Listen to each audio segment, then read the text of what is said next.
অলির গল্পের দুনিয়ায় আপনাদের স্বাগত। আজকে আপনারা শুনবেন সুকুমার রায়ের লেখা শনির দেশে।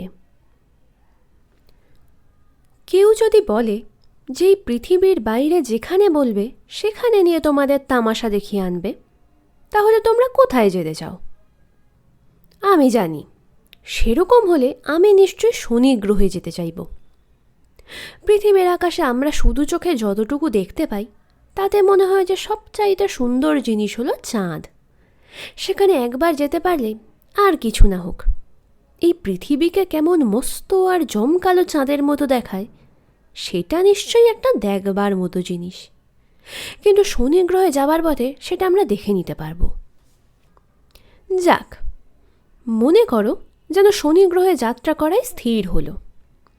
মনে করো এমন আশ্চর্য আকাশ জাহাজ তৈরি হলো যাতে পৃথিবী ছেড়ে, পৃথিবীর বাতাস ছেড়ে ফাঁকা শূন্যের ভিতর দিয়ে চলে যাওয়া যায়। তোমার বয়স কত? 10 বৎসর? বেশ, তাহলে 1919 খ্রিস্টাব্দের অগাস্ট মাসে আমরা স্বপ্নজাহাজে রওনা দিলাম শনি গ্রহে যাবার জন্য।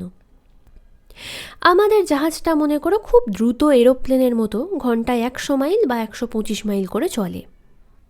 আমরা আকাশের ভিতর দিয়ে হু হু করে চলেছি, আর পৃথিবীর ঘরবাড়ি সব ছোট হতে হতে একে একে মিলিয়ে যাচ্ছে। বড় বড় শহর, বড় বড় নদী সব বিন্দুর মতো, রেখার মতো হয়ে আসছে। এই গোল পৃথিবীর গায়ে পাহাড়, সমুদ্র, দেশ, মহাদেশ ক্রমে সব অতি নিখুঁত মানচিত্রের মতো দেখাচ্ছে। ওই ফ্যাকাশে হলদে মরুভূমি, ওই ঘন সবুজ বন, ওই ছেয়ে নীল সমুদ্র, ওই সাদা সাদা বরফের দেশ। নভেম্বর মাসে আমরা এখান থেকে চাঁদ যত দূর চলে গিয়েছি। এক বছরে 1920 খ্রিস্টাব্দের অগাস্ট মাসে আমরা প্রায় 10 লক্ষ মাইল এসে পড়েছি। পৃথিবী থেকে চাঁদটাকে যেমন দেখি, এখন পৃথিবীটাকে ঠিক তেমন দেখাচ্ছে। হিমালয় পাহাড়কেও আর পাহাড় বলে ভালো বোঝাই যাচ্ছে না। চাঁদের যেমন অমাবস্যা পূর্ণিমা হয়, দিনে দিনে কলায় কলায় বাড়ে কমে, পৃথিবীরও ঠিক তেমনি। এমনি করে বছরের পর বছর চলে যাচ্ছে, কিন্তু কই শনি গ্রহ তো একটুও কাছে আসছে বলে মনে হয় না। শুনেছিলাম যে এক প্রকাণ্ড গ্রহ, তার চারিদিকে আংটি ঘেরা। কিন্তু তোমার তো 20 বছর বয়স হলো, গোঁফ দাড়ি বেরিয়ে গেল, এখন তো সেসবের কিছুই দেখা গেল না। ওই লাল রঙের মঙ্গল গ্রহটা যেন একটুখানি কাছে এসেছে, কিন্তু সেও তো খুব বেশি নয়। আমাদের বৈজ্ঞানিক পণ্ডিতটি বলছেন মঙ্গল পর্যন্ত পৌঁছতে আর 40 বৎসর লাগবে। ও হরি, তাহলে শনিতে পৌঁছবো কবে? শনি পর্যন্ত যেতে লাগবে প্রায় 800 বছর। তাহলে উপায়? একমাত্র উপায় আরও বেগে যাওয়া, আর 5 গুণ, 10 গুণ, 20 গুণ বেগে, কামানের গোলার মতো বেগে, ঘন্টায় 2000 মাইল বেগে ছুটতে হবে। তাই ছোটা যাক। আর 2 বৎসর মঙ্গল পর্যন্ত এসে পড়া গেল।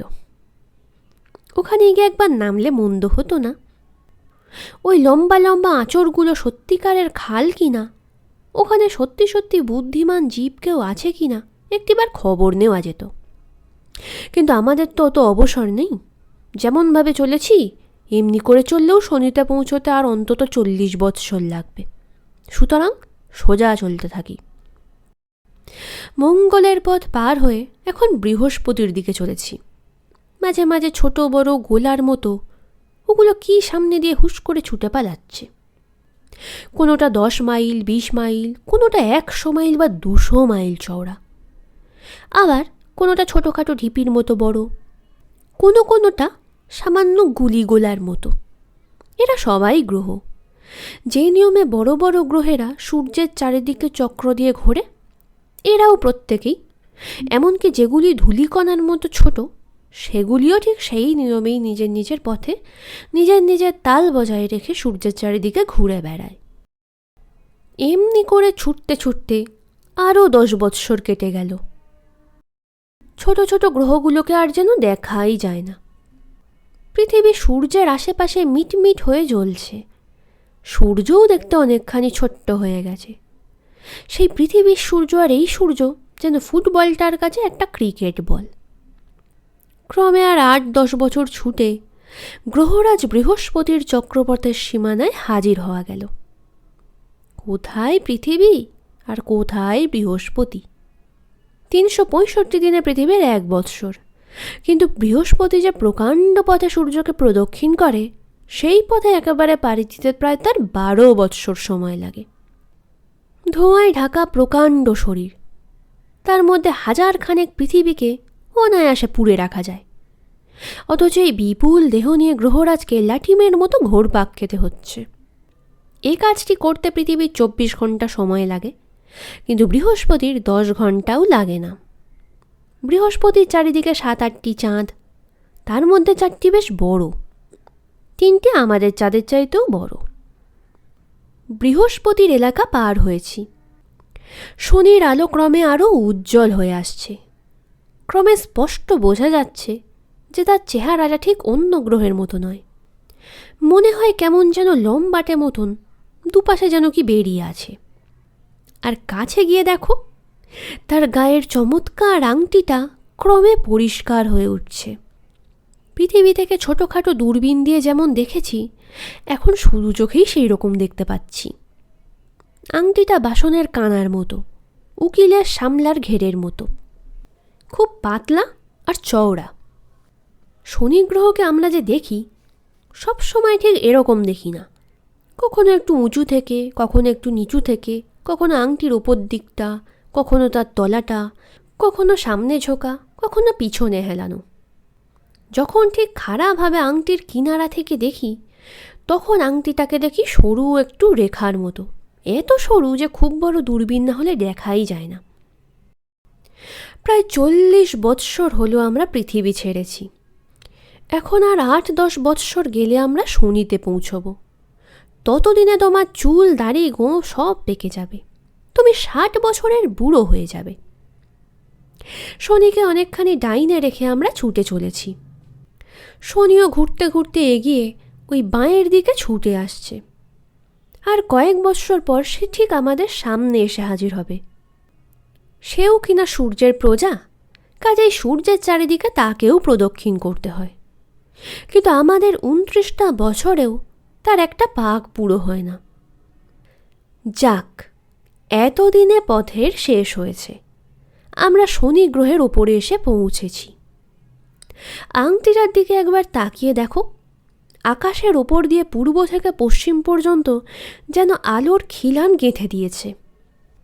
খিলানের মধ্যে খিলান, তার মধ্যে ঝাপসা আলোর আরেকটি খিলান, তার উপর আবার শনি গ্রহের ছায়া পড়েছে। সূর্যের এই প্রকাণ্ড রাজত্বের মধ্যে যত দূরই যাও, এমন দৃশ্য আর কোথাও দেখবে না।